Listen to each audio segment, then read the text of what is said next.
Welcome to J is for Justice podcast. If live breaking news and following true crime is your thing, then please consider subscribing to my channel. And if you like what you see in my videos, please consider giving them a thumbs up.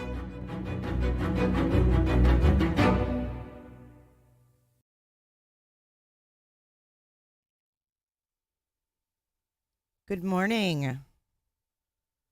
Roberta. Good morning, everyone. Hope you're having a good Sunday morning. This is not good news to wake up to at all. Let me get this thing off of here. There has been a shooting. There are 5 people that are deceased and at least 18 that are injured. Oh my gosh, Carrie, that is so close to home. I hope that your daughter's friends are all okay. That's so scary. I'm so sorry. I can't even believe. I mean, we don't know the circumstances. We don't know the motive. But that's a lot of people being injured and shot. So let's see what has happened so far. And good morning. It is early. You guys are probably maybe even not even out of bed yet, rolling out of bed. Welcome to J is for Justice. My name is Jay, and I'm your host. If you are new here, please consider subscribing if you like this video. Let's watch this video and see. They're going to be doing a press conference in about 5 minutes. So we're going to get a live update in about 5.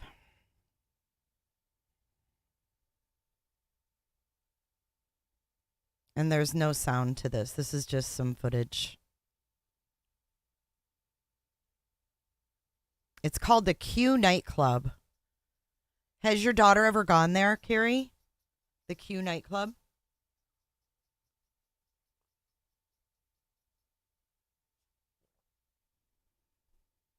So we're going to get a presser in about 5 minutes, Natasha. But all we know is that it is 5 deceased, at least 18 injured in a LGBTQ nightclub in Colorado Springs, Colorado. I know, Tracy. It's awful. And this is just some aerial footage from the scene earlier. Your son lives there? WW. Hey, Snow. Hey, Rose. Hey, Angie. B. Thank you for moderating this morning. Hey, Lexi and Haley and Rex. Carol. Hey, CR. You guys aren't going to believe what just happened with the kitties. I got kind of a funny story. Is it a chill vibe?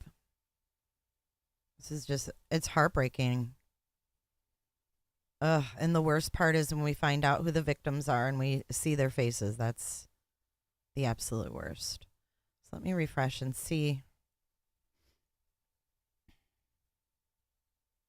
It doesn't look like it's live yet, but let's try YouTube. See if there's someone waiting. I was on 9 News. I think that's who was gonna.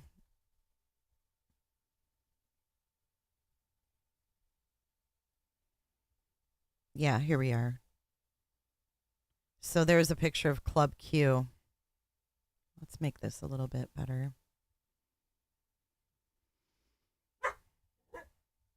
So, story about the kitties while we wait. We've got a couple minutes. And it is chilly here. It's definitely a coffee kind of morning. Yes, it's a Denver station. That's who's going to be airing it. But anyways, the kitties. The kitties. One of them was on the neighbor's roof. And Mama was on the ground meowing, and I couldn't get the kitty down. So I'm hoping she'll figure it out. Hey, thanks, Steve. Good morning. Good morning, pretty young lady. Like, duh. Like, good morning, handsome Steven. Like, duh. Thank you for your super chat. And they're now prepping. So we know it's going to be a minute, but hot mic, we'll keep it turned up just in case. Testing, 1, 2. You know, the reporters Testing. like to talk or whatever. Potato. JB, it's hello, Potato. You have to stand down. Yeah, what's the temperature? Hardly, Mary. Hardly. Last night I didn't sleep well at all. Mary, Mary, why you bugging? Why don't they just say it's a club? I guess because this group has been targeted. I mean, they're like a group. I don't know.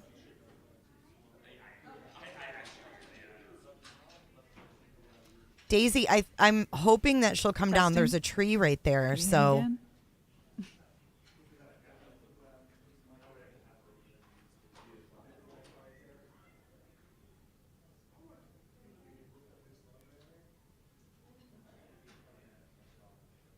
Oh, Potato, look at Potato's been a birder for 15 months.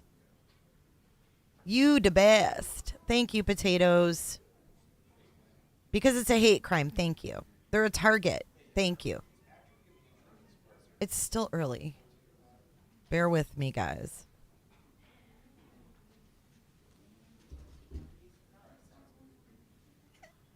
Jimmy Rhino? Chilly? It's 5 degrees here. 5 degrees? Woo!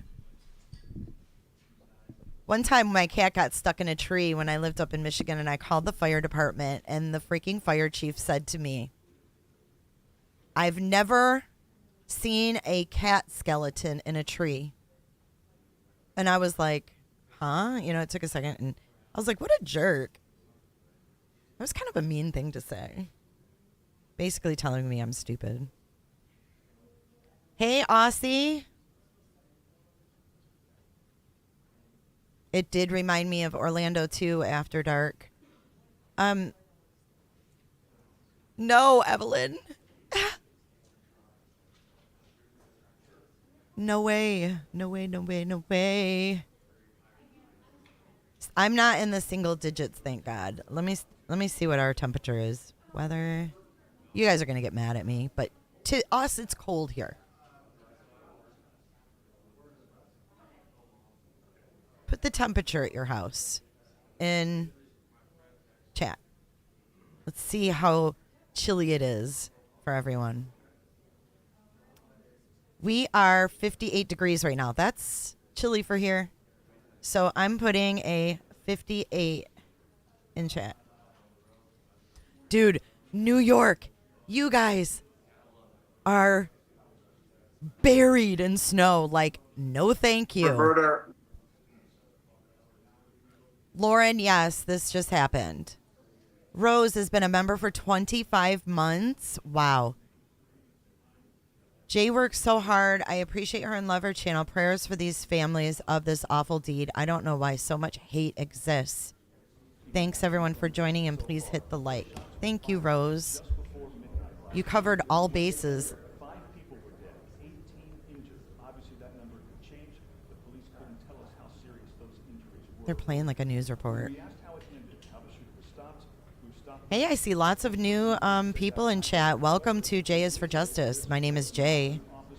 And if you could give this video a like. We are waiting just for this press conference to start. It should be starting momentarily. There were a lot of people here who witnessed it. The police are still asking for any and all. And lots of good vibes and thoughts for those in Colorado Springs. This is horrific news to wake up to on a Sunday morning. That's for sure. 15. Oh my God, Rachel. Rexy, 70. Where's Palm Bay? 68 in Naples. Wow, we're 58 up here in Pinellas. 20 in Michigan. 27, 35. 27, 28, 22. Hey, Charisse. Smoke and Jay, they're just getting ready, dude. Chill. Smoke a J and chill. 3 degrees, Jimmy?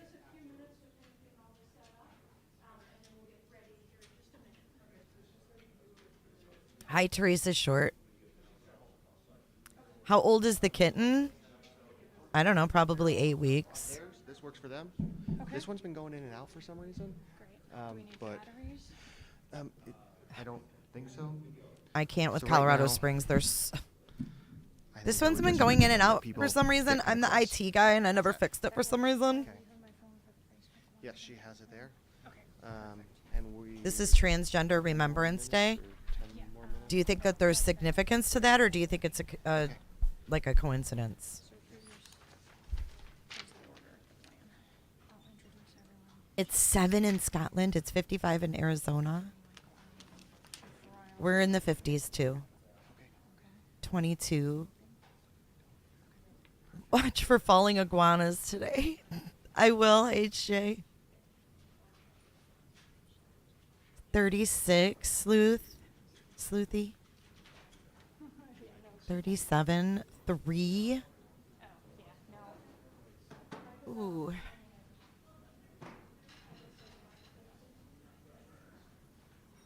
Some of you say coincidence. Some of you say it's not. Hopefully we'll get some answers. We're probably not going to get much because this is the first press conference. But while we're waiting, I'm going to let you guys know I see a lot of new names. So if you are interested, we are doing a giveaway this Friday on Black Friday. We're giving away a 32-inch LED TV shipped straight to your door before Christmas. All you have to do is donate at least a $10 donation to Venmo, PayPal, or Cash App to the stream, and that gets you an entry, and we will draw it on Friday. So good luck, and thank you to all of those that have participated so far. I think this is going to be an exciting drawing. So the links to the different apps are in the description of the video and also in chat. So thank you so much, you guys. It's a way for me to give back and also a way to keep the stream going. I know, Miss Mola. Miss Mola, I feel the same way. Never worried about being killed in school, grocery store, movie theater, and a club in the 80s. I never worried about being when I was in the 90s. You know, late 80s, early 90s were my days. And, you know, I never worried about getting shot. The worst thing that happened in my high school was, you know, someone doing a bomb threat or pulling the smoke alarm thing. Okay, here we go, guys. It looks like we're getting lined up here. We're getting the Colorado Springs authorities up in the house. We've had a couple cases we've followed in Colorado Springs. Patrick Frazee for one. Gypsy Kalungi for 2. All right, let's go to Mute J.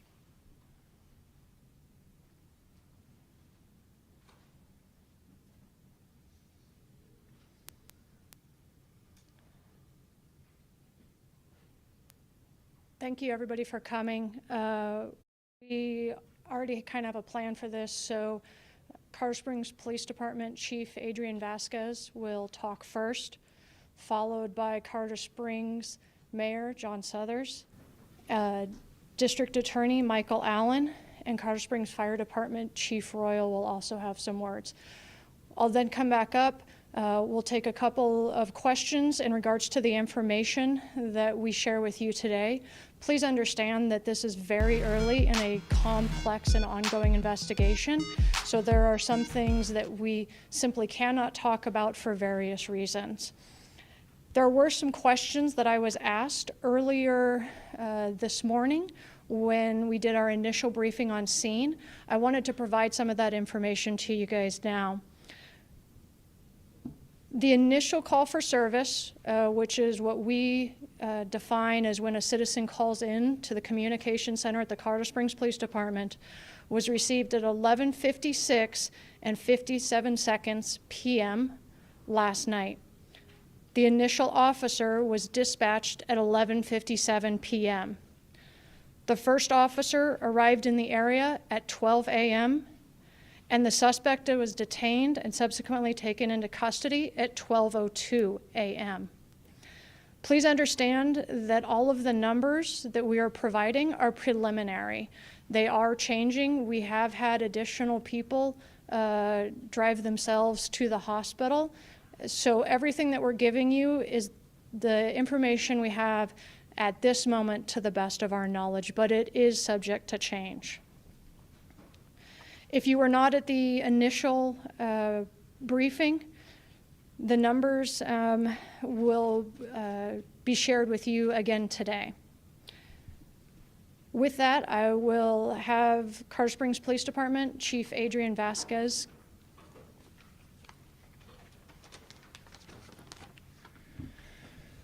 Well, good morning, everybody. Thank you for being here on this tragic day. I want to first express my condolences to those families who have lost the loved ones during this tragic event, and to those that were injured today during this tragic shooting. I want every citizen in our city to know that the men and women of the Colorado Springs Police Department stand with you during this tragedy. We are working tirelessly to ensure that justice for the victims in this senseless and evil shooting is given. Club Q is a safe haven for our LGBTQ citizens. Every citizen has the right to feel safe and secure in our city, to go about our beautiful city without fear of being harmed or treated poorly. I'm so terribly saddened and heartbroken. I also want to thank all of our first responders, our fire department, our police officers, sheriff's office, all of our medical personnel, whether they be transporting through AMR and other ambulance services, and all of our hospitals did a tremendous job during this undertaking. Thank you so much for all that you do every day.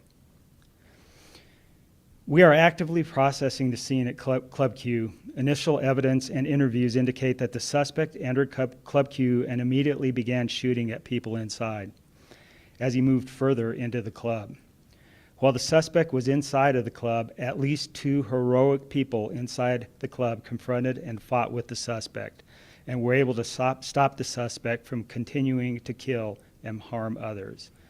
We owe them a great debt of thanks. As the investigation is still in its early stages, we are not going to identify any of the witnesses inside of the club at this time. The FBI is already on scene and assisting with the investigation. We are also working to identify the victims who have died and notify their families. Please be patient with the identification of the victims, as a first priority is to the victims' families. We have numerous detectives and officers interviewing witnesses and victims. We have multiple victim advocates also meeting with the victims who have been injured. These advocates will also be meeting with the families of those victims who have died. The suspect has been identified as Anderson Lee Aldrich, a 22-year-old male. At least 2 firearms were found at the scene. We are still working to identify the firearms and who they belong to, but I can confirm that the suspect used a long rifle during this shooting. Detectives are currently seeking multiple search warrants, so please be patient with the release of information, as this is a large and complex scene and will be time-consuming to process. Detectives are also looking to identify if there were any other individuals who assisted the suspect. The motive of the crime is part of the investigation, and whether this was a hate crime is part of that investigation. Again, my deepest condolences to the victims and to their families. And with that, I'd like to introduce Mayor John Suthers. Thank you, Chief. Guys, this Colorado dude has a rap Springs is sheet. once again in mourning after the tragic shooting at Club Q last night. Our hearts go out to the victims and their families who are bearing the weight of this horrific tragedy. As indicated, there is much we are still waiting to learn about this tragic incident. We know one or more patrons heroically intervened to subdue the suspect, and we praise those individuals who did so because their actions clearly saved lives. We also thank our first responders from across the Pikes Peak region who quickly responded to help those in need.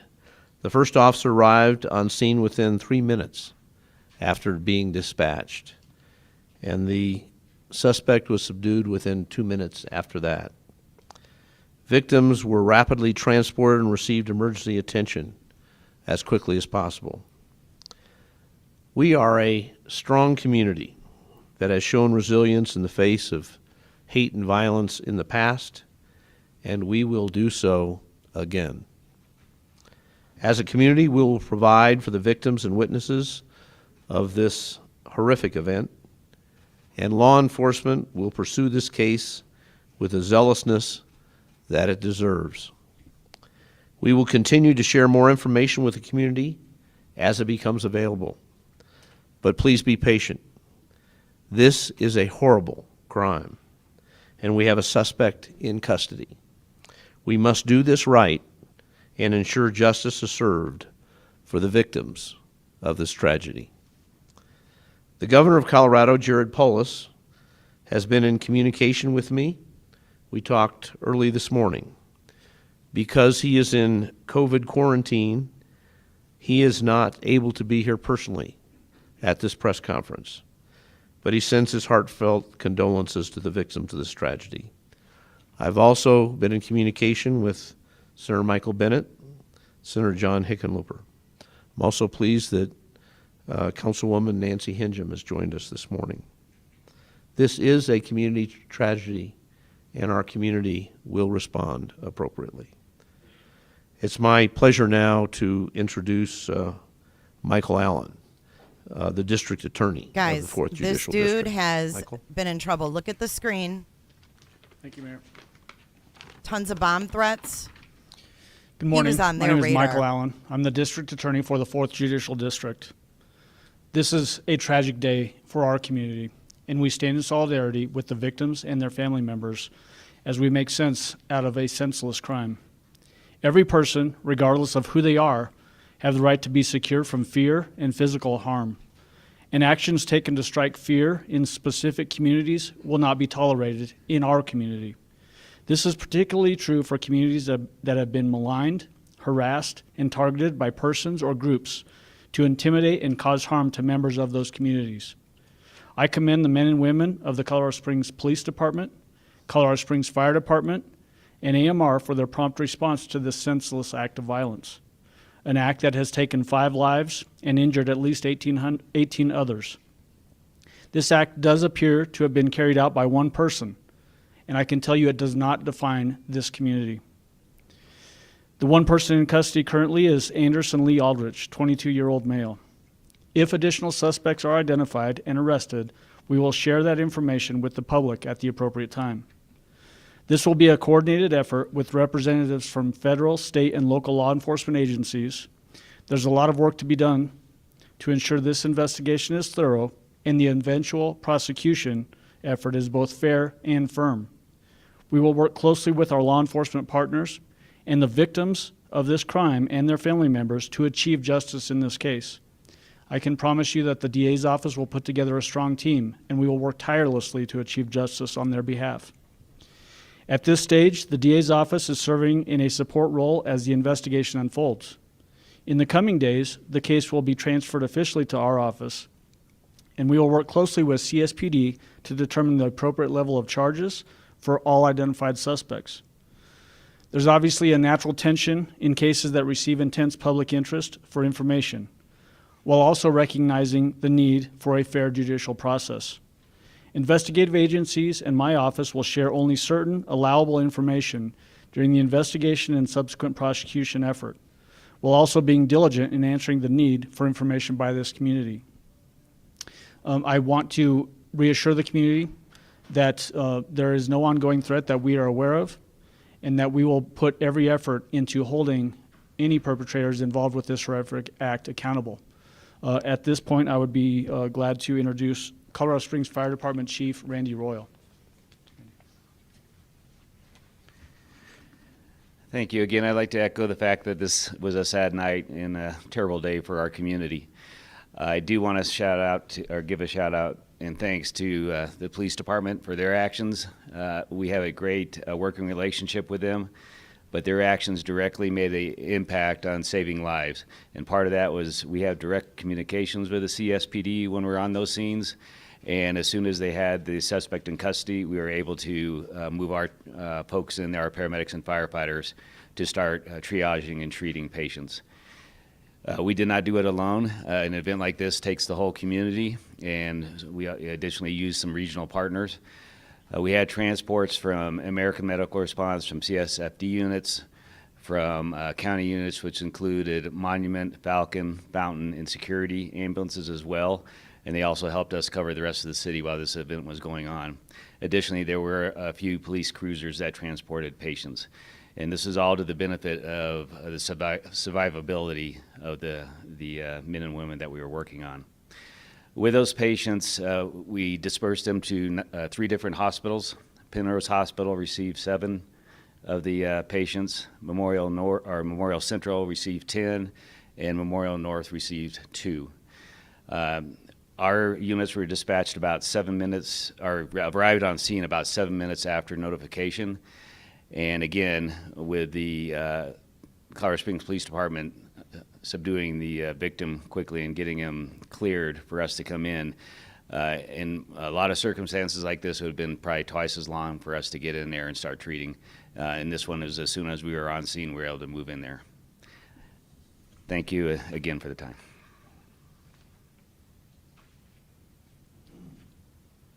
We'll have an additional person who's been able to join us.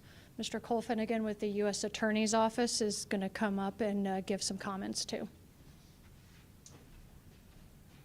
Good morning. I'm Cole Finnegan, the United States Attorney for the District of Colorado.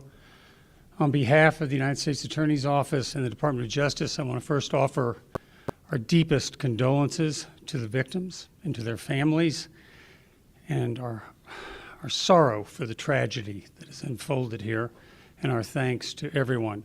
We will work closely with District Attorney Michael Allen, with local law enforcement, with Mayor Suthers, and everyone in the Colorado Springs community and in Colorado to ensure that the person who did this is brought to justice. We will work together and move forward.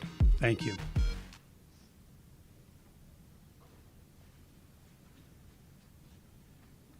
So at this time, we'll take questions. I would also like to acknowledge that FBI ASAC, Leonard Carollo, is here, as well as representatives from Penrose Hospital, if there are questions that would be specifically and best answered by them.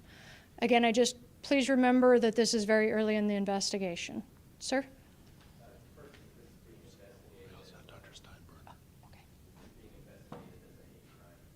This is their house.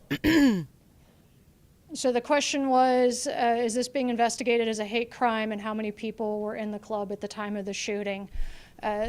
Both of those are part of the investigation. With it being so early, we're not at a point where we can label this investigation as that.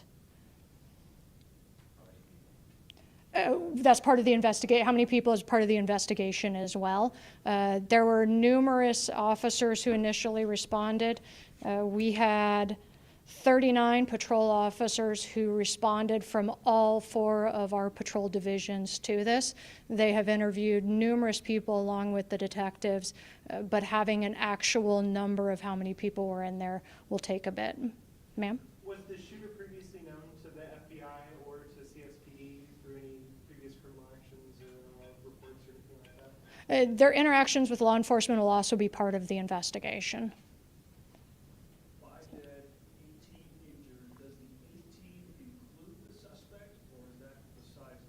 It does not. We separate the suspect from the victims who are injured. Could you describe the suspect's situation right now, the nature of his injuries, and at what point he's released from the hospital? So when he would be released is a medical decision. That wouldn't be proper for me to speculate on when the doctors will make that decision. And then your second question, repeat for me?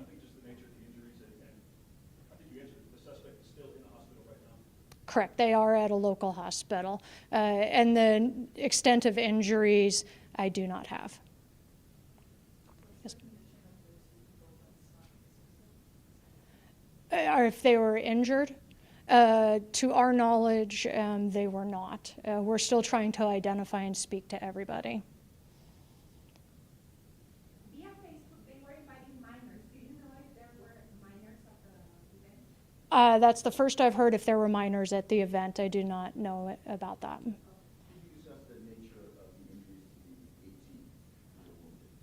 Yes. Well, sir, would you like to come up for Penrose and speak to them? And then we also have somebody to be able to speak from U.C. Health Memorial Hospital, Dr. Steinbrenner.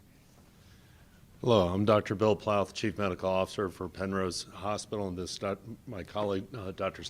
David Steinbrenner, we work CMO together of UC Health. quite a bit. So. Correct. So I can speak for Penrose Hospital. We've taken care of 7 members of our community. 2 remain in critical care, but are in excellent hands. The other 5 patients mainly had extremity injuries, and 2 have already been treated and released back to the community, and then the others have been admitted to the hospital or are still undergoing treatment for that.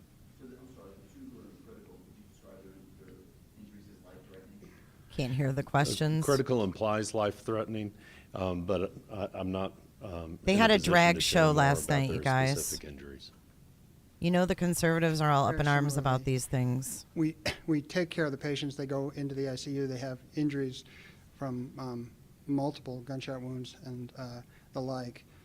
What the nature of those injuries are, though, we're all precluded from talking about because of HIPAA and the requirements to keep confidentiality about that, but we do want to give you some information that we have. Both trauma teams at both hospitals were spun up and responded. The ERs responded, and we're able to take care of this very rapidly and get the patients taken care of as well as we could at the time. So, how many patients did you have? we ended up having 10 total. We are currently taking care of 10 patients in the hospital right now, as I understand it. So you won't say if any of them are critical? No, we do have patients in critical condition as well, but like anything else, it's a moving target, and there's a lot of personal information about people, so we try to keep that to a minimum, but we have people that we're taking care of, and we have all of our physicians actively taking care of everybody as appropriate depending upon their injuries. So how many were critical last? So go ahead. The question is, how many people do we have in critical condition currently right now? I don't have a specific number for that exactly, but we have several people who are being taken care of in our ICU at the moment. So. Yep. Could you help us understand what role CSPD plays and what role the FBI plays? Obviously, they're both involved. The FBI is not going to just take over everything. Could you explain who does what in a case like this?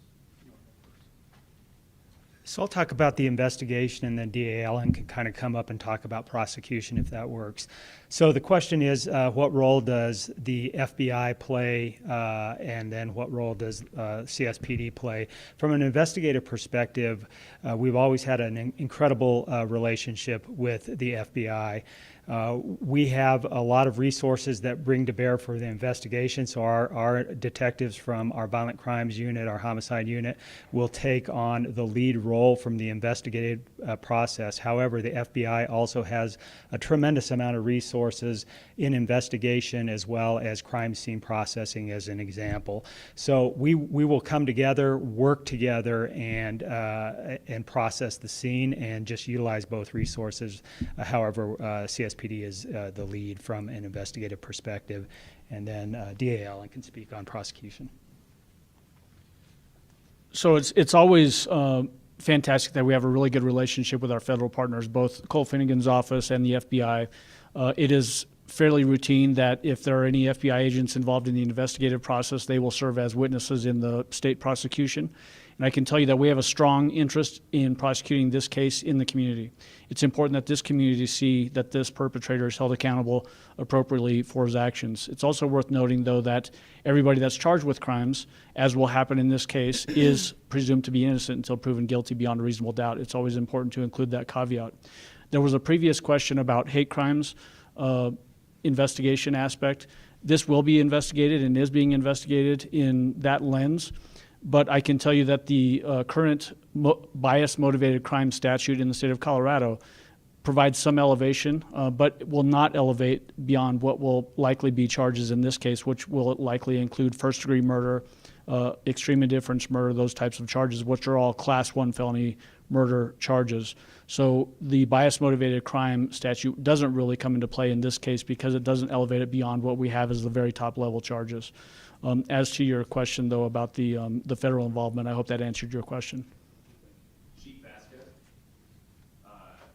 so there was an Anderson Lee Aldrich involved in a bomb threat in the Morrison Ranch neighborhood in 2021.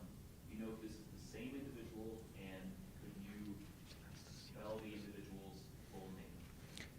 So our investigators, our detectives are looking into the history of Mr. Aldridge at this point in time. However, I don't have that information with me. His full name is, let me find it in my notes here. So why is that a mean comment to state the truth? Yeah, the question is, about in conservatives? essence, were there other investigations prior to this one with this individual? And yeah, his name is Anderson Lee. You know Aldrich, exactly what he did. You don't have to look back. 22-year-old You know male. exactly what he did. Come on. I don't. So the question about prior potential incidents involving this same individual, there are certain protocol that we have to follow, and so when we can release information on that, we will. There's no further information that we can release as it relates to the prosecution investigation, as it relates to any prior cases of interest. Was there a bouncer at the door of the nightclub, or was the suspect just able to walk in with a long gun? The question was was there a bouncer at the door or some type of security at the door? That'll be part of the investigation. And as far as the suspect is concerned, has there been anything alarming that you guys have seen on his social media that would indicate why he would do something like this? That was worded very similar to the motive for it, just was it posted on social media? And again, that'll be part of the investigation. Sir? Lieutenant, can you just confirming all 18 injuries, they were shot? No one got trampled or anything of that nature? We do have some injuries that were as a result of people fleeing. I don't know for sure that all 18 were shot. Did I hear there were more injuries coming into the hospital even after those 18, so we know what the number is up to? We have had more walk-in to the hospitals. Right now, the number is 18. As we progress, and if those numbers change, we'll get those to you. Yes, sir. Do you believe alcohol or drugs can be involved with the suspect? Sorry, the question was, are there alcohol or drugs involved with the suspect? That would be part of the investigation. Ma'am? Are you able to provide any ages of the deceased? Not at this time. As everybody has said, our very first priority is notifying the victims' families and the next of kin. Once that's Everybody done, can have their opinions. The process Fine. We'll in discuss. our state is that the El Paso County Coroner's Office will determine cause and manner of death, but we will get that information out as quickly and as reasonably as we can with respect to the family. Do you know how many shots were fired? You're fine. The question was how many shots were fired. That'll be part of the investigation. Has the suspect made any statements to police? That would not be something that we would be at liberty to say at this point in time, but it is part of the investigation, is any statements that the suspect or any witnesses say. Yes, sir. That's not true, Mandy Marie. I don't know, but that would, again, would be part of the investigation, ma'am. There's far-right part of the investigation. conservatives. The question was, does the suspect have a high-capacity magazine? The prior question was anything said before entering the club? Again, all of that will be part of the investigation. Chief Royal's numbers correct. I think there were 19 transported, but 18 survivors, which is why at least one died in the hospital. Can you clarify how many were pronounced at the scene and how many might have died in the hospital? We have one that has died at a local hospital. How many at the scene is they're still processing? It's all of our initial numbers at this point. Was this some sort of event happening either earlier in the day or in these nighttime hours, or was it just a typical night? Was there an event going on? Your question is, was there a specific event at the club? Like a show or, yeah, earlier in the day or anything? I don't have that information. This club is not a problem. It is a safe haven for members of our community. So we are all shocked and saddened that this occurred here this last night. Can you describe the event in 2021 as Worston Ranch, where this suspect possibly was involved? It seems like you all have had interactions with this man before. So I believe DA Michael Allen already addressed any prior or past contact with law enforcement, and as I said, all of that's part of the investigation. Anything else specific to what we've shared today? So if you can please follow our Twitter account, we will be sending out the next time we're going to have updated information, and if that's going to be released through a press conference or through a news release. For everybody, I will also get you names and spellings of all the speakers that were here today. Thank you. All right, it looks like we've got some stuff to talk about.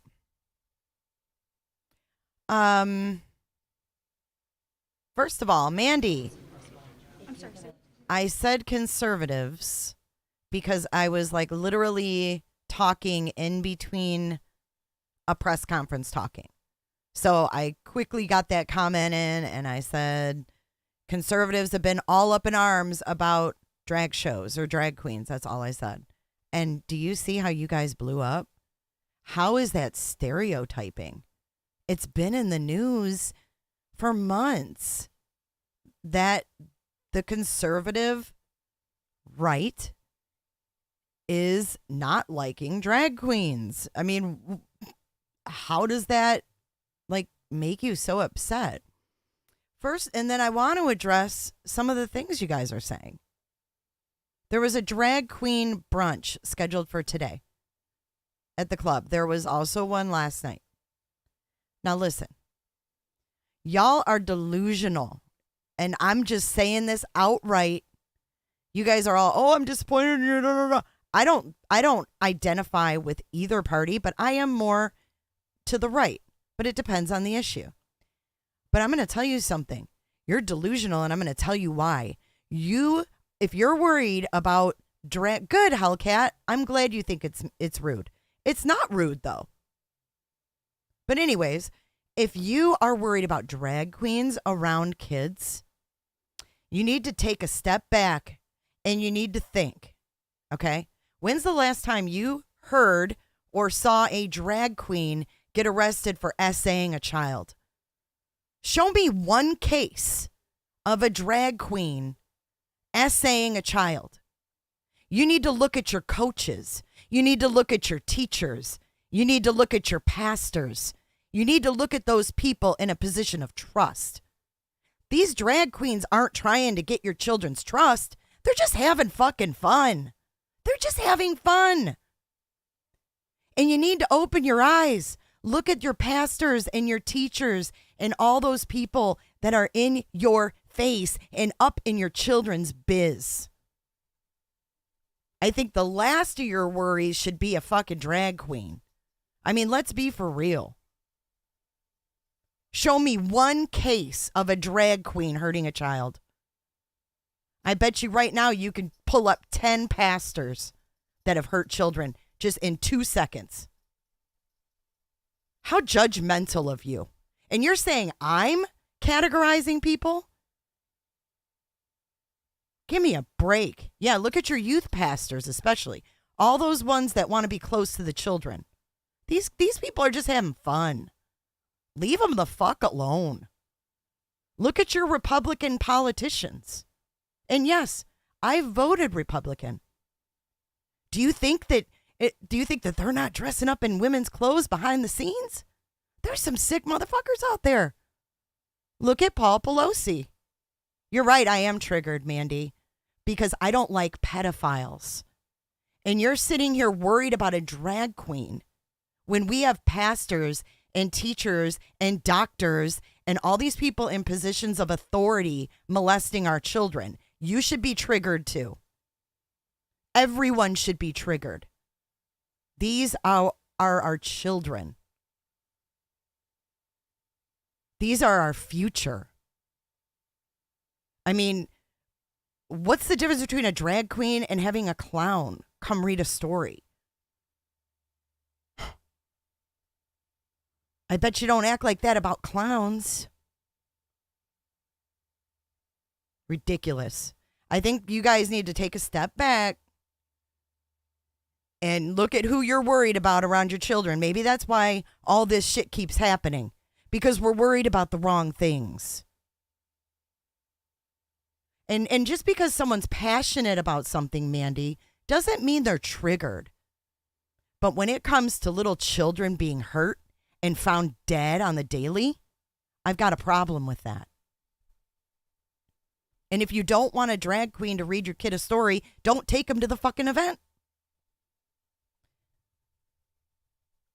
Mandy, that's one thing you are not going to do.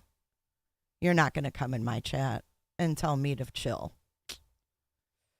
That's where I got to draw the line. Bye-bye. Bye-bye. Can someone please block the Mandy?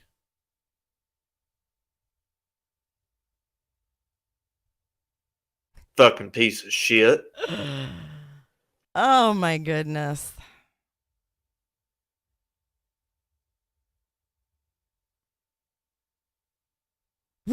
All I saw in chat was, we don't want our children subjected to this. Subjected to what? You know how many freaking nasty men behind the scenes that are in high positions of authority have dressed up in women's clothing? Come on. Someone who's hiding it from you is the one you should be worried about, not the one that's getting dressed up and just having fun. All right, enough of my opinion and enough of the drag queens. Much love and prayers to you, Colorado Springs. Carrie, please keep us posted on your daughter. We are concerned. So please, please. Oh, I prefer drag queens over clowns too. Fuck a clown. Gacy was a clown. But I'm just saying, people will, oh, little Johnny, go get a balloon from the clown. But they're scared of a drag queen. Like, they're so scared of their own sexuality. It's so weird to me. Yep. Mountain Mama, I know all about it. The pedophilia runs deep. It runs deep. And I've never seen a drag queen hurt a child. I've never seen a drag queen running down the street trying to snatch a child. But if you could show me, we can discuss it. But I've never seen it. So drag queens, welcome to chat. You are more than welcome here. So let's take a look at who this dude is, because this dude was on their radar since at least last year. This is from June 18th of 2021. Sheriff's Office responds to bomb threat in Lorson Ranch neighborhood. Now we're going to move forward from the draggy thing. Let's move forward. Let's focus on the crime and this piece of shit who did this and killed 5 people and injured 18.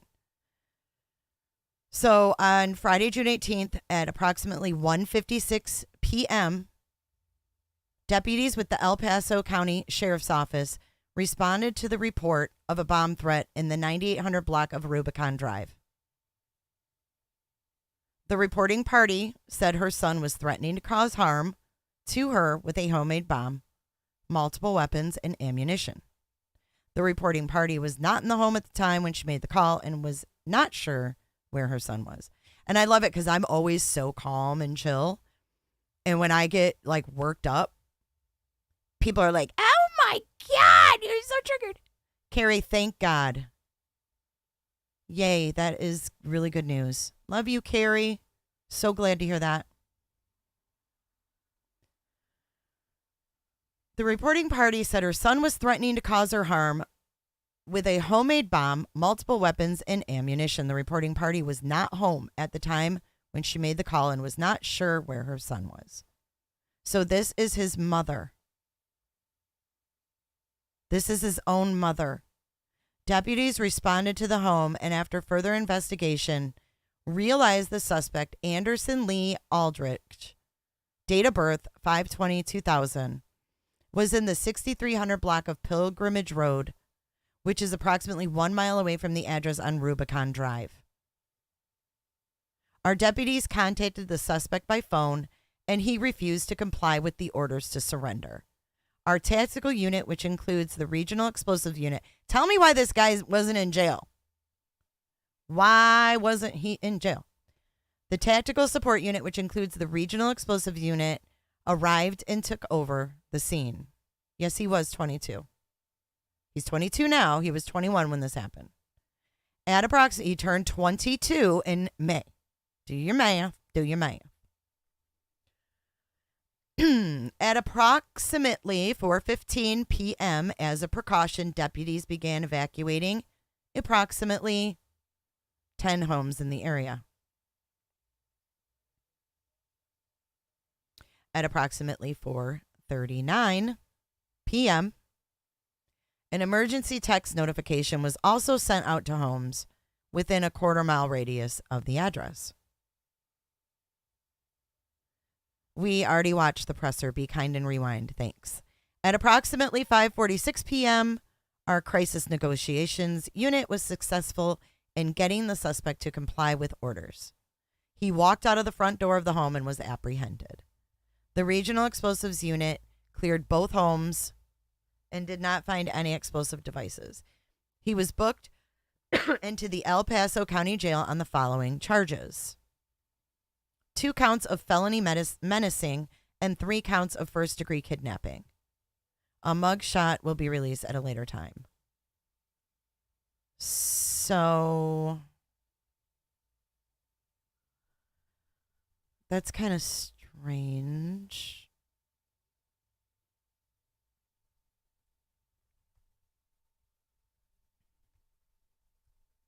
I just want to see where that case stands.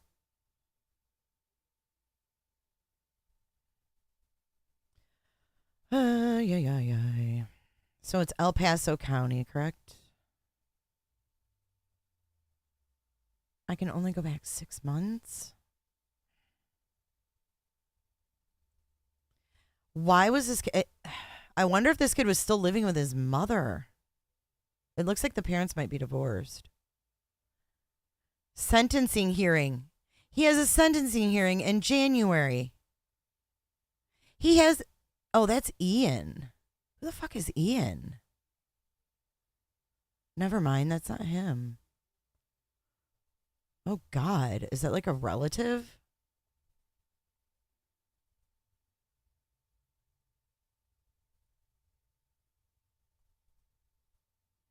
Ian?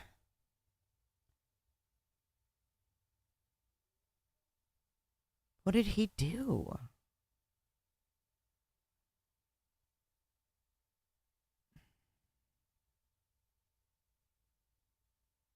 Oh, boy.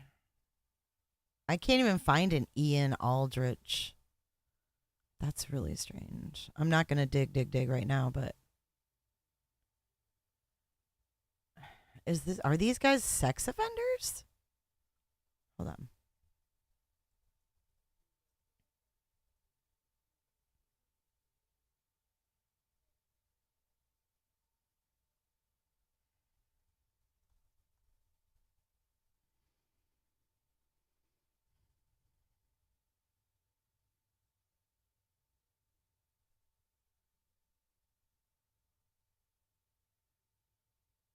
I mean, obviously, if he was threatening to, like, bomb his mother, he's got some mental issues.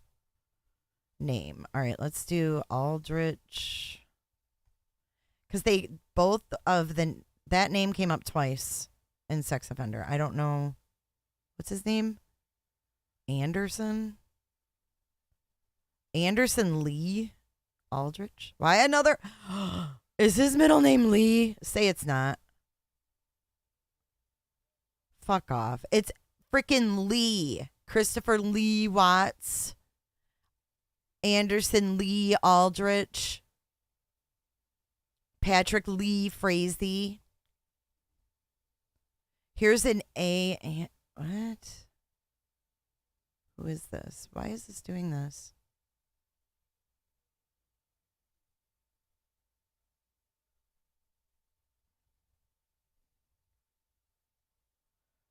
Why are they all Lees?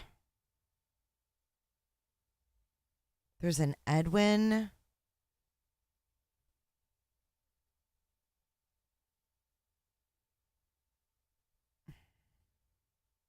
Why is this all jacked up? Are these... Yeah, I don't know who these people are. Ew. Who is that? Why is this so blurry? I wonder if he's a relative.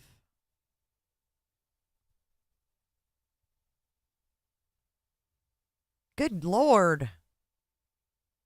This is Augustus Aldrich. And they're tall as hell. 6'4". They're scary. This must be father and son. I don't know. No, born in 19... He's 6'3". 1976, he was born in 1996. Carrie, is your middle name Lee? Oh my God, I can't with all the Lees. Nico Lee.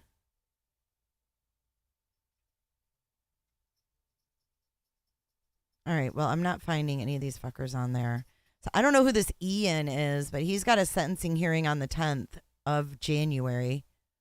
I don't see anything in here for that dude. For this Anderson Lee. Let's see if we can find a mugshot.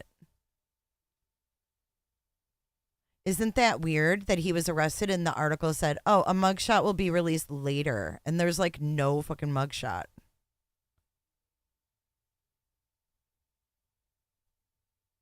They better be releasing a mugshot soon because people are going to start getting all weirded out about it.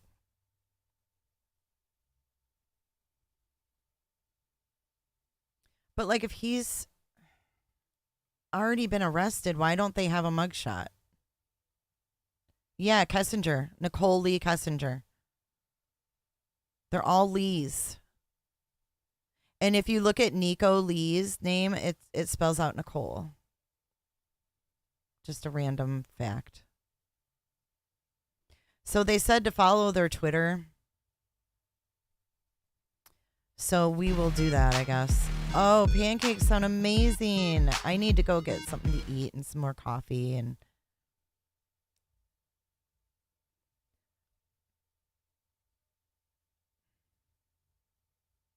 But oh my God, look at this backwoods shit. 911 is currently not operating correctly in the region. You will receive a busy signal if you call 911. My God. How does that even happen? Like, all right, let me see if I can find anything else on this prick. Besides the fact that he tried to blow up his mother. There's a bunch of articles, but it's all the same incident. Maybe this will show us his house. I mean, this kid made cops, like, evacuate people and shit out of their homes. Fuck this kid. Why isn't he in jail? 3 counts of kidnapping. Freaking felonies. And he's out, able to, commit a shooting? What's the problem with that? Y'all worried about drag queens. We got crazy motherfuckers like this threatening to bomb their own moms. Yikes. It's cold. I'm chilly today. They don't pick you up. All right, for those of you just joining That us was on a neighbor, Facebook actually, Live, we've got video. a breaking news alert. We're live at the scene in a Lorson Ranch neighborhood. An evacuation order was given to people living in part of this neighborhood. This is essentially our along suspect Pilgrimage Road, right if you're here. familiar with the area. Hang on, I'm gonna go to This the is TV. north of Fontaine Boulevard and just to the east of Mark Shuffle Road. To the left, you've got an Hold area tight. that is evacuated. That's from Peak Alerts. Folks were evacuated about 5:40 this evening. The evacuation order is still in place. If you haven't been following us for updates at KKTV.com, a suspect is in custody. However, the El Paso County Sheriff's Office is still telling people it is, quote, extremely important to avoid the area. And I want to let you know that our camera crew is out of the evacuation area. They're far away. They're in a safe spot. We did talk to if you at least liked one this person who stream her today, family was guys, evacuated. The call came out We of are nowhere. doing and a that's the only giveaway information I Friday. have. If you Again, donate about $10 5:40 or this more evening, to folks Venmo, living, Cash App, or PayPal along today, near before Pilgrimage Road before in Thursday, Lorson yo, Ranch, we're told you to are in the evacuate. drawing. And This impacts about you a help me quarter support mile this stream so that I radius can keep of doing the this. So thank you so 6300 much block of for everybody who Pilgrimage has Road. donated So today. We're live at the scene right now, still very active. We do know that the regional explosive unit is out there too. This all started as some type of bomb threat. The suspect taken into custody, and now authorities are doing their things to make sure that the scene is safe. We don't know if this is a legitimate threat or if this was just some comments the suspect made, and they're taking every precaution necessary. But our crew on scene right now. Guys, this is an old report of the suspect who shot up the bar, the Q Club in Colorado Springs. I'm going to look at Heavy in a second. Thanks, Larms. And this is what he did. He threatened to blow up his mother. And he was arrested. And he was obviously out.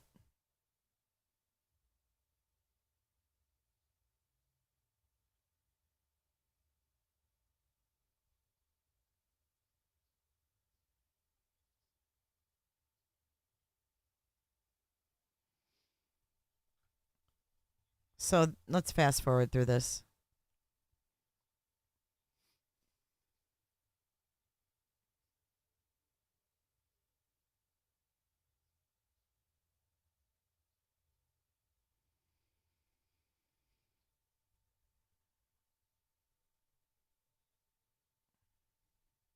Yeah, so that's just what he did. That's what he did last year, June 18th. And that's obviously his mother's house. Yeah, it's totally ridiculous. All right, let's go back to Heavy.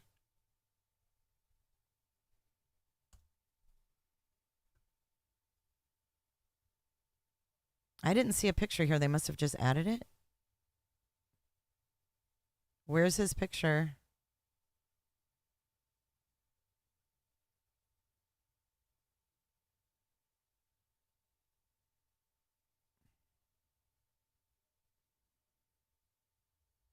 Where do you see his photo?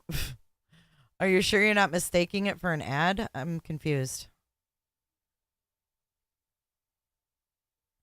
I see no photo of the guy.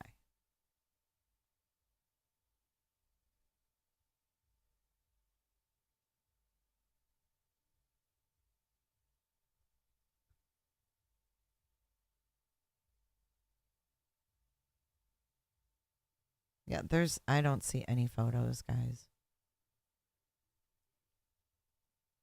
Aw, Carrie. She's been a Roberta for 11 months, and she says, thank you for all the love and support.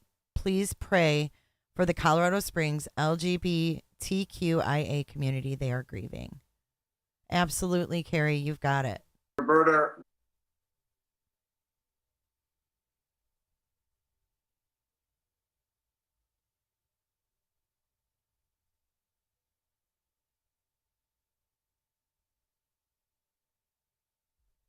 All right, let's see what these are. This is the actual club here.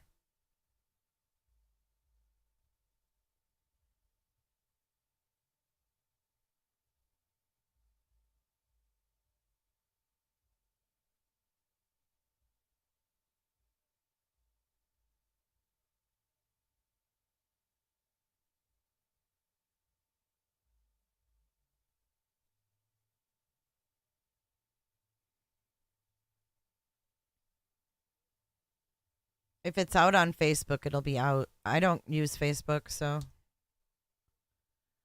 I'm going to have to be a latecomer.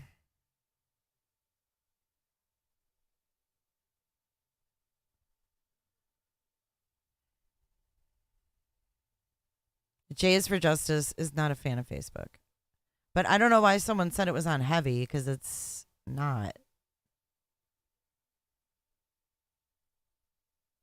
Cash me outside. How about that? Yeah, I don't see a picture of him. When his mugshot comes out, though, I will put it in the community tab for you guys.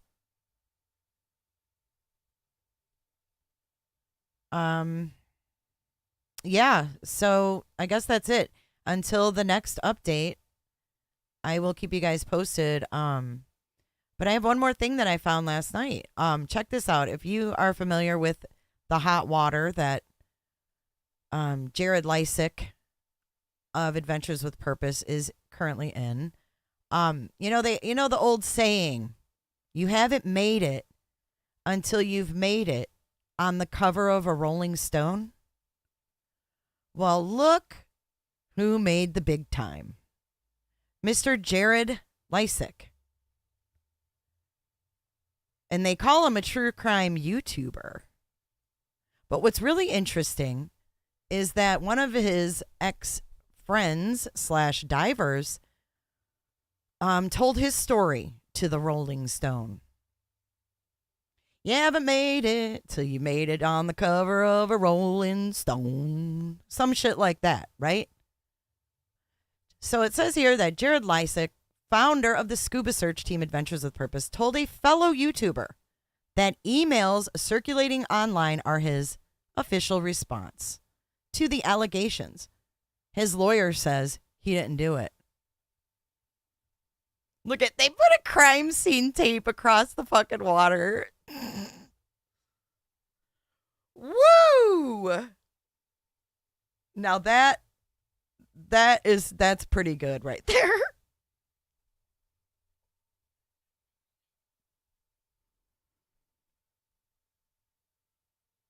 Big dog, you think so? There's more? How do you know that, BD? I know Rolling Stone used to be the shit. I still have a bunch of old Rolling Stone mags. All right, here we go.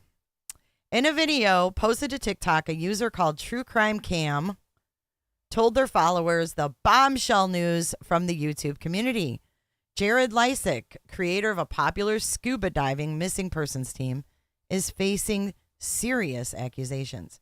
The founder of Adventures with Purpose was just charged with 2 counts of child R, Cam says, using an abbreviation for rape to avoid the broad stroke moderation of certain sensitive content on the platform. She holds a tiny microphone as images from the Adventures with Purpose YouTube channel are displayed via green screen behind her.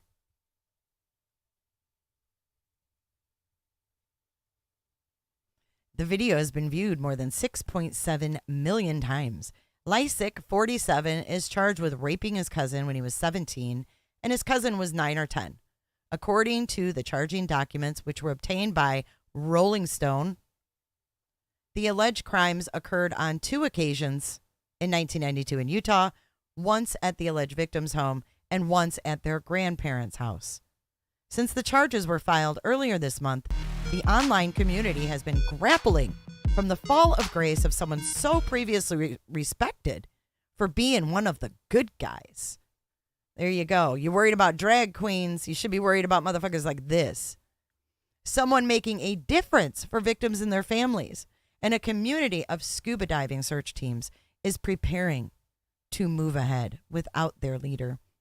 Lysick's lawyer says the allegations are fabricated, and he plans to plead not guilty. According to a former friend and fellow YouTuber who spoke with Rolling Stone, Lysick pointed him towards emails with the alleged victim where he does not deny the allegations. Lysick founded Adventures with Purpose in 2019 as an environmental cleanup effort, dredging bodies of water for discarded vehicles and other garbage. But the group soon pivoted.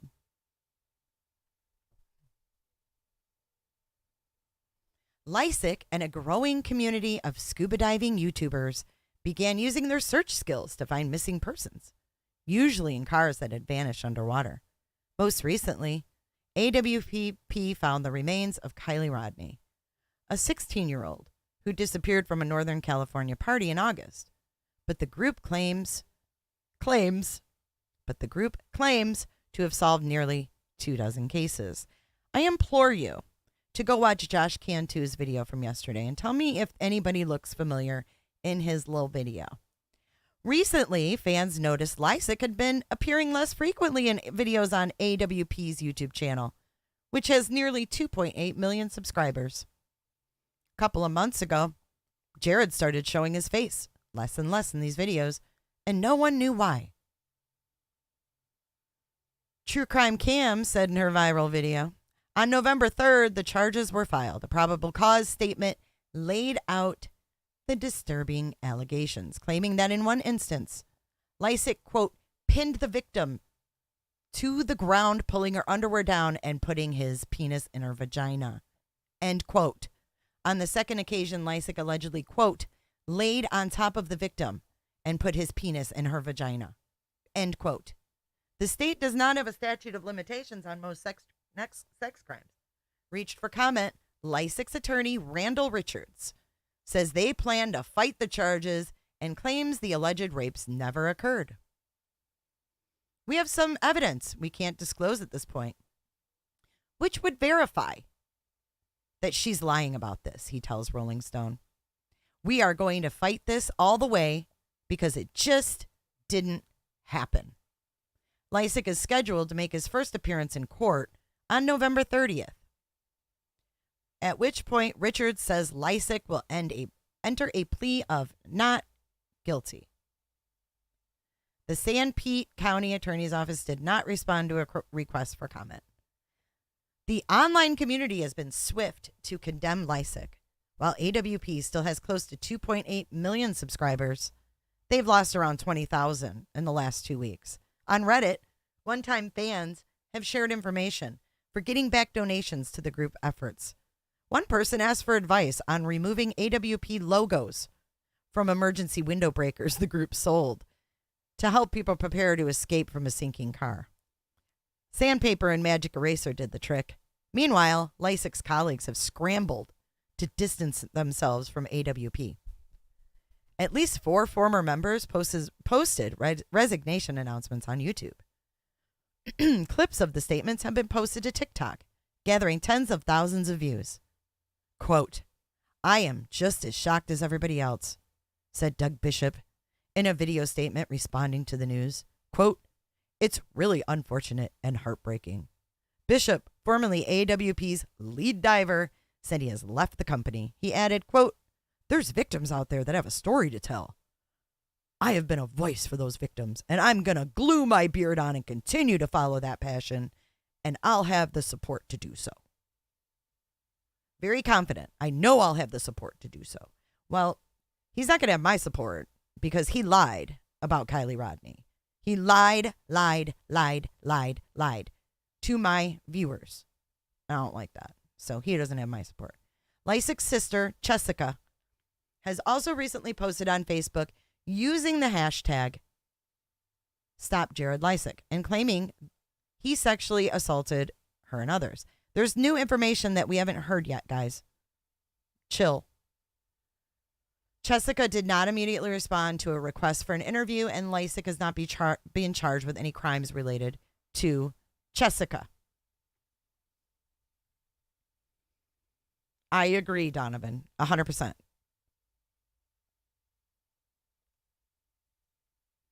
Emails purported to be between Lysick and his cousin also surfaced on Reddit and circulated on TikTok and media outlets. In the emails, one person, seemingly Lysick's cousin, wrote, quote, all these people may be calling you a hero, da da da. It goes through the email. I'm not going to read all of that. But then down here, that recaps the emails that we've all heard. And it does bring up, they do mention Mormonism in the Rolling Stone here. They do say about his response. It's unfortunate when families like ours experience molestation, and pondered whether they should blame their family lineage or Mormonism. And then they put in parentheses, Lysick has said on his channel he grew up in the Church of Latter-day Saints before giving up religion when he was 27.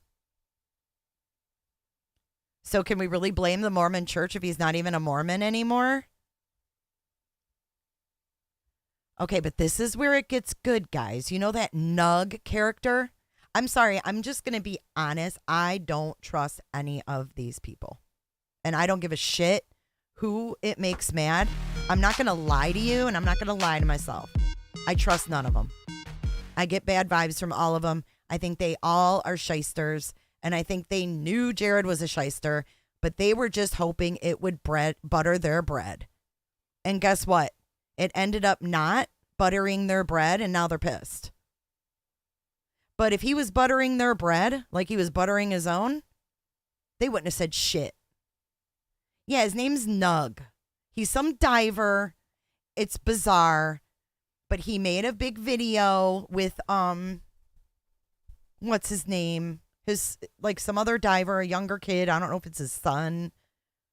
But anyways, he made this big video about Jared and said, I'm not under any contracts, so I can talk more openly and yeah. Okay? So he also went to Rolling Stone. Do you think Rolling Stone paid him for the story? I don't know.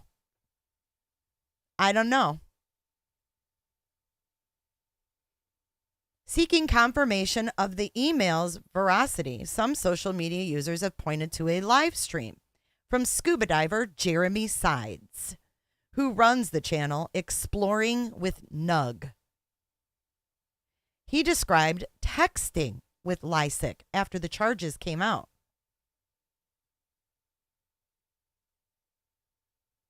And claims Lysick told him the emails circulating online represent his only public statement on the matter. I don't care who left and why. I don't like the feel of any of them. And this is not Sam. This is freaking Nug. First time I saw him was when he made a video on this. He made a big video on Jared. It's Exploring with Nug. Dawn, I don't trust any of them. There are so many dive teams out there that are doing exactly what they do and don't want money, notoriety, videos, clicks, views. There's tons of people that do this. They are not the end all be all, guys. They have marketed themselves to be, but they're not. They're not. I'm just going to say it. I don't like any of them. I want nothing to do with any of them. Poop nuggets, nothing. I don't want any of it. It's all scripted, made up bullshit. If you go look at that Patty Mayo bullshit show that Jared Lysick wrote and produced, go watch one of his episodes and keep in the back of your mind that Jared Lysick wrote those scripts. You will see a woman bounty hunter going up to a guy that they're supposed. It's all faked, right? So I clicked on one, and I saw freaking. Now, mind you, Jared Lysick wrote the scripts to this show. So, with that being said, the woman, freaking bounty hunter, fake bounty hunter, goes up to a guy, some kid that they're supposedly bounty hunting on, and he's got nipple rings, and she's like, he's got a t-shirt on. She's like, do you want me to twist those? Do you want me to twist those? Like, just weird shit. And then that Patty Mayo, he's like talking about the guy's dick and stuff. It has sexual innuendos, and they're gross. They're really gross. Go watch one of the episodes. I promise you'll feel the same. It's nasty. So you can't tell me that all these guys didn't know about Patty Mayo. It's Patty Mayo, like fucking mayonnaise. Hamburger patty mayo. It's disgusting. Yeah, and if you watch it, people always thought, oh, because like my husband used to watch it. He's like, oh yeah, I know who that is. But he said, I stopped watching it when I found out it was fake. But see, and that's another shyster story from Jared, playing that show off like it's fucking real. But then they got exposed as being fake. And you see that that whatever his name is, Patty fucking Melt, pop up in some videos too, if you keep a close eye out. They're shysters. They want to trick people and dupe them for money, and I want nothing to do with it. I want nothing to do with it. Let's do a little poll really quick with ones and twos. Put a 1 in chat if you think that Doug glues on that beard. Put a 2 if you think it's real. No, Jared didn't write Doug. He wrote a show called Patty Mayo. Okay, let's keep reading about Nug. Let's go back to Nug. So Nug texted Jared after the charges came out. Jared told him, oh, see my emails. That's my response. 1, you think he glues it on. 2, it's real. You guys think it's real? Do you think Jared made him grow it because it was marketable? Look good on merch? He grows it to hide behind it? Yeah, but if he can rip that thing off, he can go incognito in other videos and shit. Cha-ching, cha-ching. These are just my opinions, and my opinions only. But anyways, let's get back to Nuggy. So Lysick told him, read the emails for, that's my public statement. So then in the text exchange, which Jeremy Sides shared with Rolling Stone. So not only did Nug talk to Rolling Stone, he shared Jared's texts. You think he got paid for those? Put a 1 in chat if you think Nuggy got paid for for sharing the text with Rolling Stone. Put a 2 if you think he didn't. I think it's fake too. I think everything about them is fake. I think everything about those people is fake.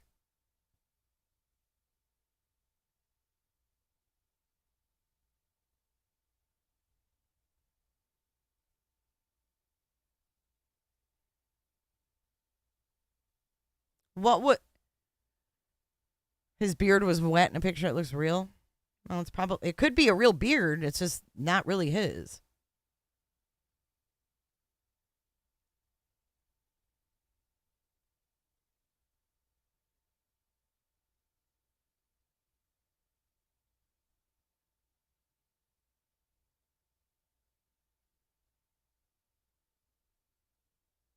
Mm-hmm. Seeing lots of ones. Seeing lots of ones. So he actually gave the text to Rolling Stone. So it says, in the text exchange, which Jeremy Sides, a.k.a. Exploring with Nug, shared with Rolling Stone, he reached out to Lysick on November 5th, at which point he thought the news might be nothing but rumors. Quote, this is Nug talking. Quote, I was assuming this couldn't be true, he texted Lysick. Quote, okay, so you know I'm always on your side. The stories popping up about you online are pretty intense. Let me know what I can do to help you out. That was Nug to Jared.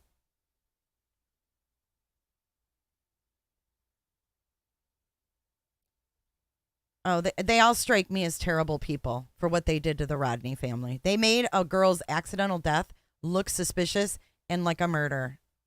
They're horrible people. And you will never change my mind. I don't care how much Duty Ron likes them or whoever the fuck likes them.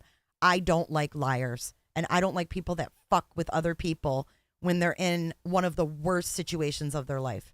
To me, those are the bottom of the barrel kind of people. Damn, there's some truth on this Sunday.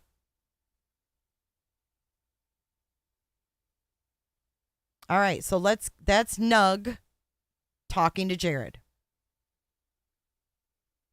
And then Jared responds by saying, quote, "The letter that you see online that I've written to my cousin is my official response at this time," end quote. Based on that text, Jeremy Sides, a.k.a. Exploring with Nug, says he now believes the charges against Lysick, whom he once considered a, quote, mentor. Okay, listen, guys. We have seen Jared and all his fucking weirdness. We've seen his private YouTube channel where he's working out in his underwear. He's working out on a children's playground and then running out to a place in the woods. This guy was a mentor? You mean to tell me these guys could be around him every day and not see that he was a fucking creep? Mentor? Blit.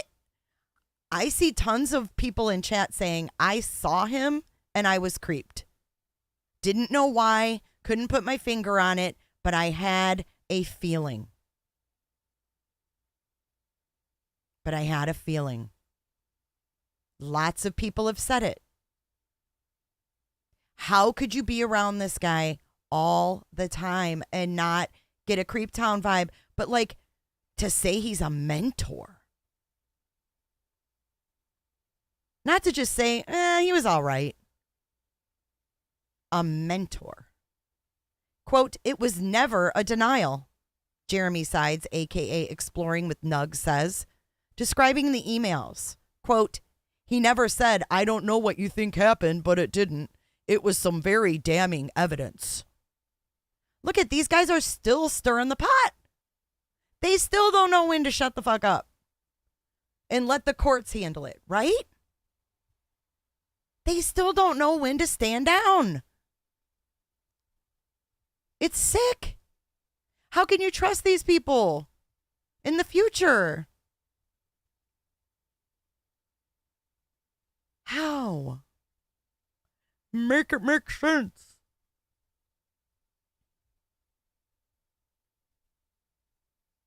I can't. And that's just my opinion. And this is my opinion. And this is my channel.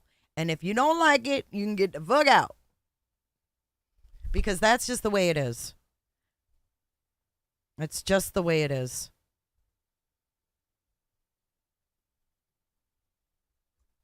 Given the fallout, do you still think that Jared is a mentor, Nug?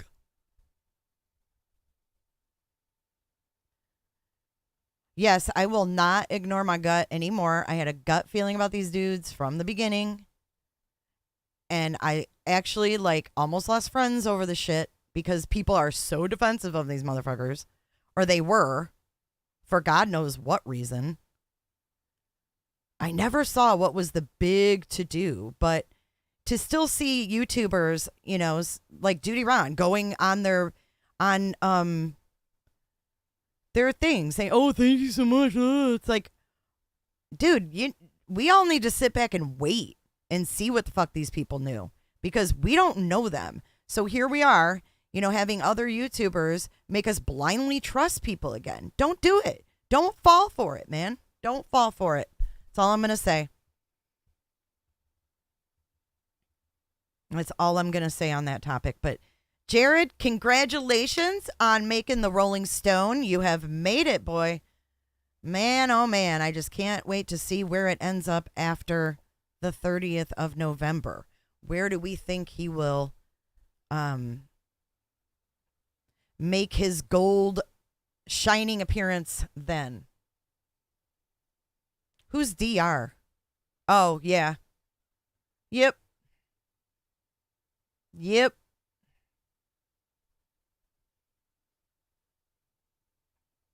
He has me blocked on everything, Duty Run. I have no idea why. I have no clue why. He has me blocked on Twitter. He has me blocked on Facebook. No idea. Tom, jealousy with who? Tom Stroll. You think those guys are jealous of Jared? You're talking about me. You think I'm jealous of those divers? Why the fuck would I be jealous of them?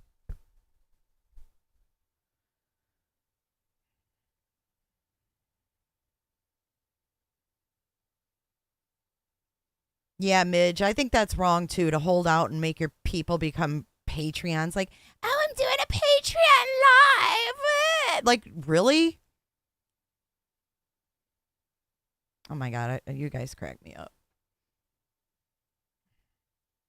Yeah, Red. It's the story of history. But yes, I'm going to be live at 6 p.m. tonight, 6 p.m. Eastern. Thank God, Carrie. 6 p.m. Eastern tonight.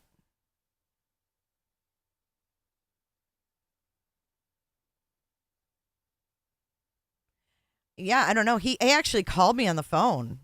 Well, no, I'm gonna tell the honest truth. Okay, so way back when, like, I don't even know how many years ago, like 8, 9, maybe 10 years ago. Ew, Carol.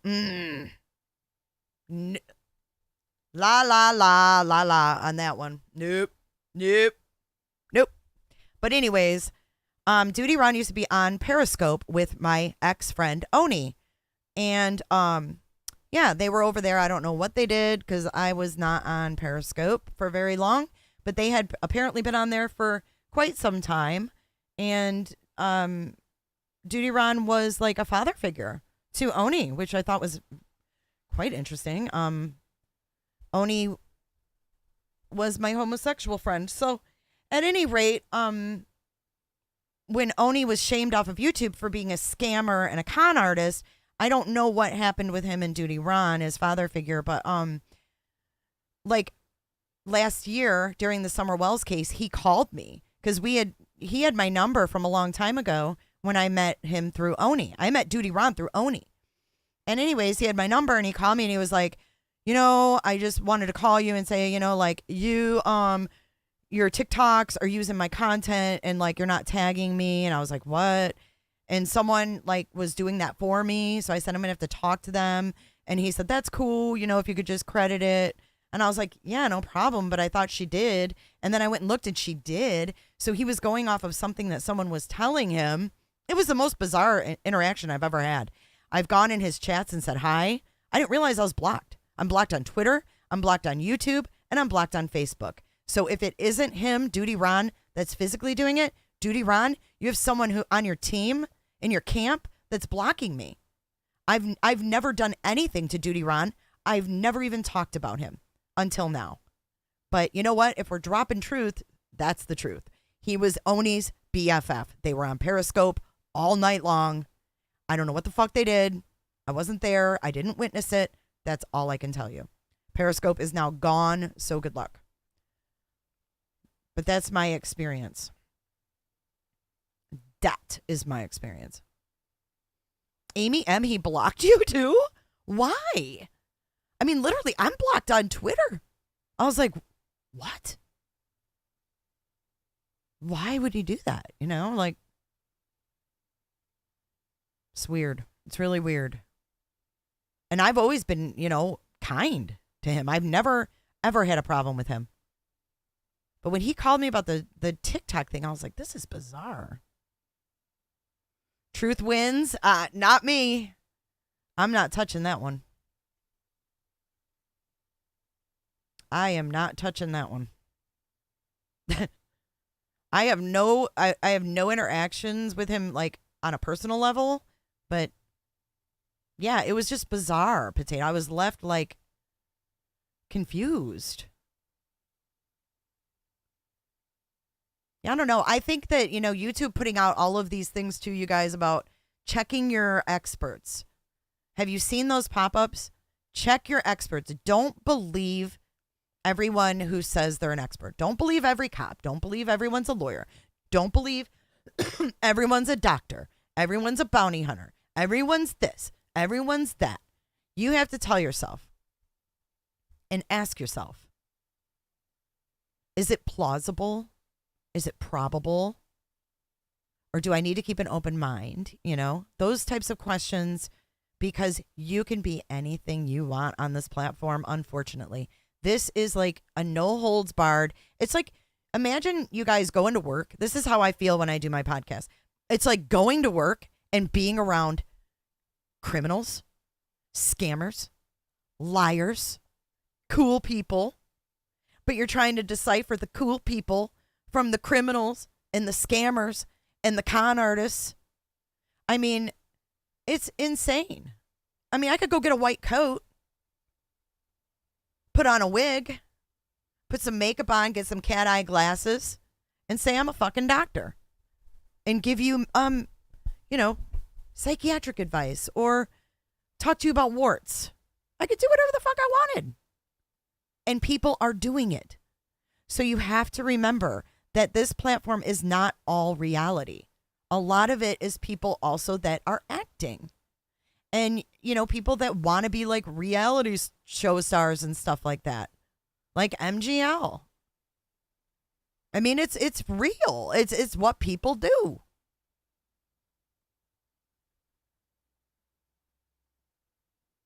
What? Wait, what? What are you talking about? Yeah, YouTube seriously has put out in your news feed, hey, check the credentials. Where are the subject matter experts? Subject matter experts and real credentials. Criminals know how to code and put fake stories, fake LinkedIn, fake everything. Fake LinkedIn is the latest and greatest thing.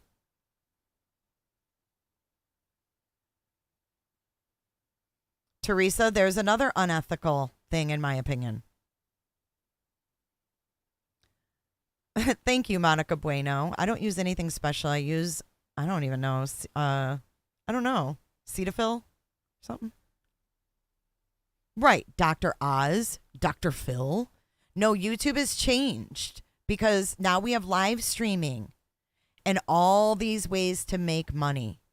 Super chats, super stickers, memberships, making membership videos only.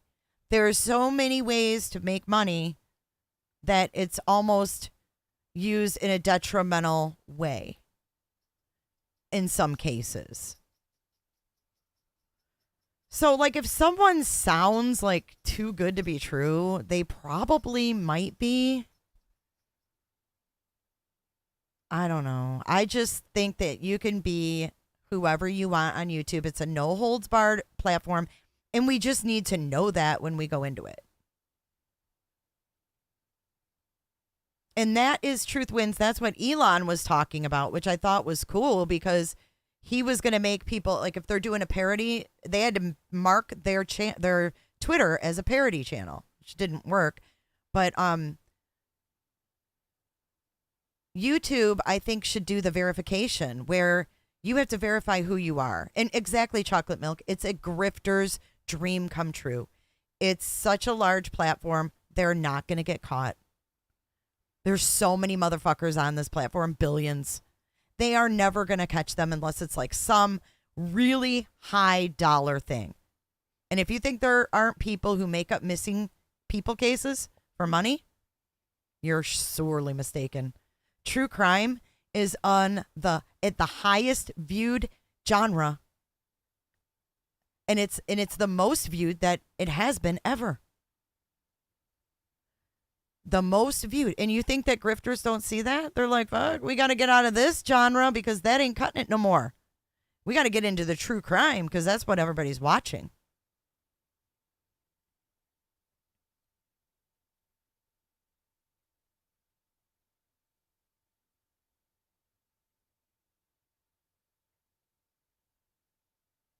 It's out of hand. And I think that really YouTube needs to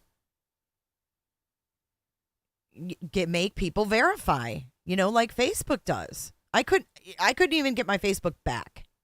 Literally. I tried. I sent my damn license. I still didn't get it back. But on YouTube, be whoever the fuck you want. You want to be a lawyer? Put a wig on, put some makeup on, or get one of those cool crafty AI programs that will like change the way you look and change your voice. Even better. You don't even have to get out of your fucking jammies. Sit down at the mic with your voice changer, your face changer filters, and grift away, because that's what it is. And listen carefully when you listen to all these true crime channels. These little ones that pop up and that have popped up in the last year, and you can kind of sort of tell their voice, but you kind of sort of can't. Like, you might be able to hear an accent from another country, but the tone or the pitch is different. Yeah, follow your gut, okay? Follow your gut. It's true. Roberta. Tell them truth wins. Midge, welcome to the crazy family.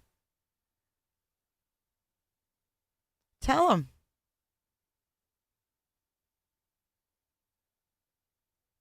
It's true. It's scary shit. That's why I like to stay with creators that I can look at. I don't watch. See, and this is the other thing. Y'all come in here with what you say is facts from channels. You come in with these so-called facts from other channels. I'm just going to tell you how it makes me feel, and I don't know about others, but me feel as a creator. You come in with these so-called facts about, cases or whatever. Oh, and this YouTube channel said this, da-da-da. Don't ever tell me you're getting facts from a YouTube channel that doesn't show their face. That is a little fucking circle with a logo in it. Come on.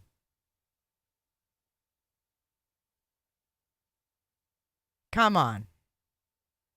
If they're not going to show you their face, how can you trust their asses?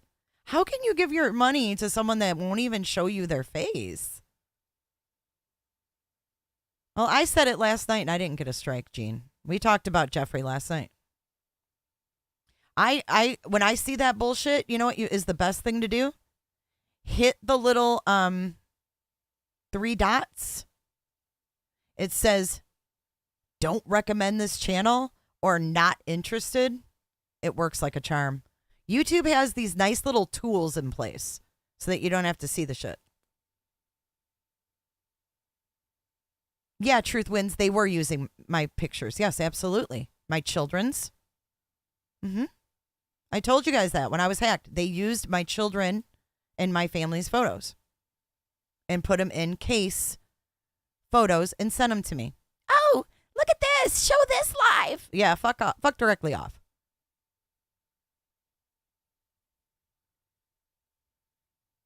I don't like it when they don't show their faces either. I mean, I wouldn't trust someone who won't look at me. Who won't look me in the face and talk to me. But they want my money? No. Hate showing double chin. Fuck that. Be proud of who you are. You are who you are. And I think that,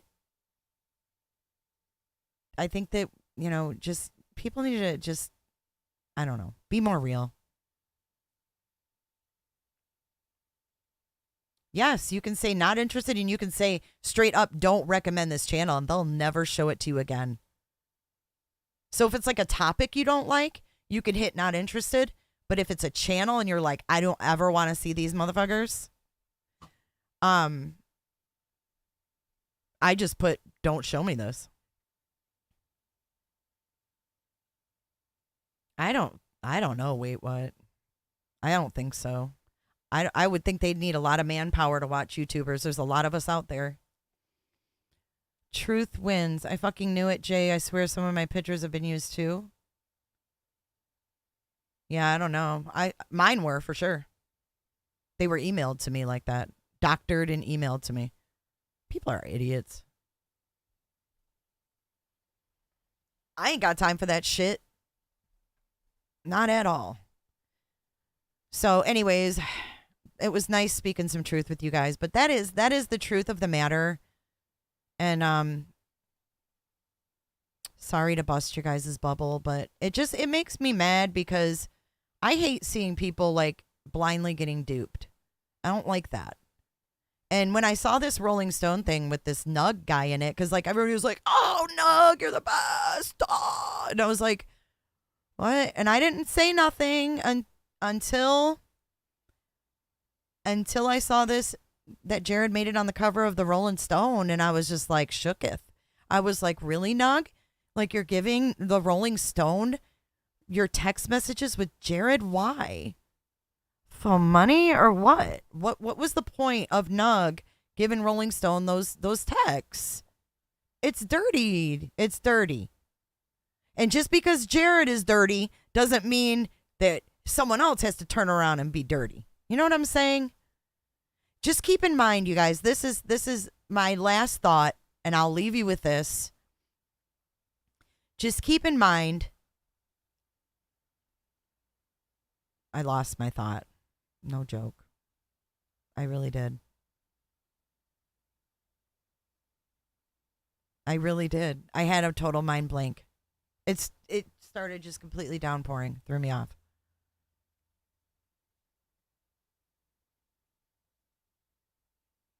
But if these YouTubers are trying really hard to be convincing, there might be a reason. And I just hate seeing people, because I know a lot of people on YouTube that are listeners, that you are on a limited budget, that you, this is your socialization, this is your entertainment, this is your free time. And I don't think that anybody should be spending their free time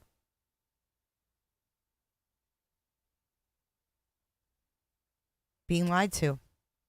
I don't think anybody should be giving their money to someone who's lying to them. And I'm not saying, oh, give me your money. I'm saying I don't think people should be able to lie and get away with it.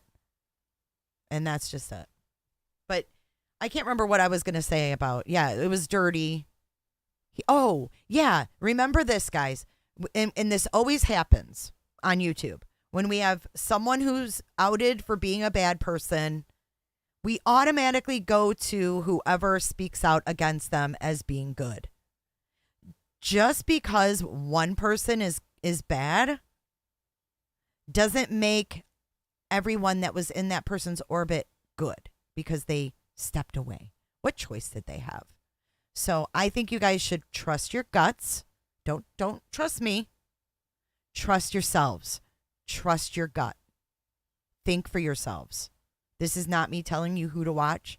You're free to watch whoever you want, obviously. This is just me telling you what I've learned, sharing with you my thoughts. And I like to take people's thoughts, put them all together in my head, and come up with my own conclusion and my own thoughts on things.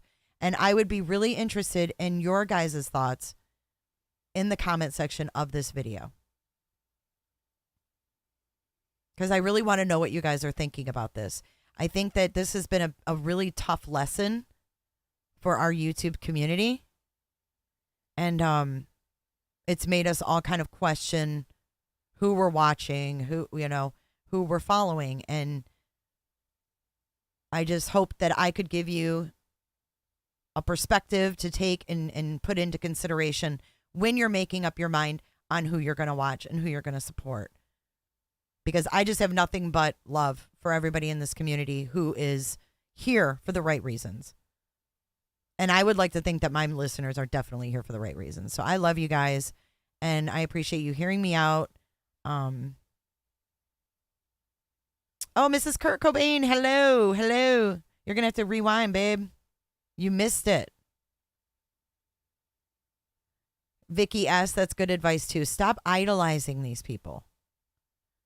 Potato said it earlier. There's plenty of groups that do the same thing that AWP did, but they're not in it to make videos and for notoriety and for, attention, and I don't know. Anyways. All right, you guys, I'm wrapping it up. Wrap it up. Happy Sunday. I'll see you at 6:00 tonight, Eastern Standard Time, and we are going to be watching the press conference for this for the Indiana shooting, or stabbing rather. So much going on. I'll see you guys at 6.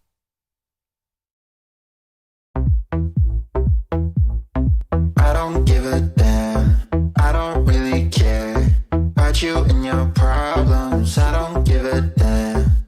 You talk way too much. I have heard enough about you and your problems. I don't give a damn. I don't give a damn. I don't give a damn. I don't give a damn.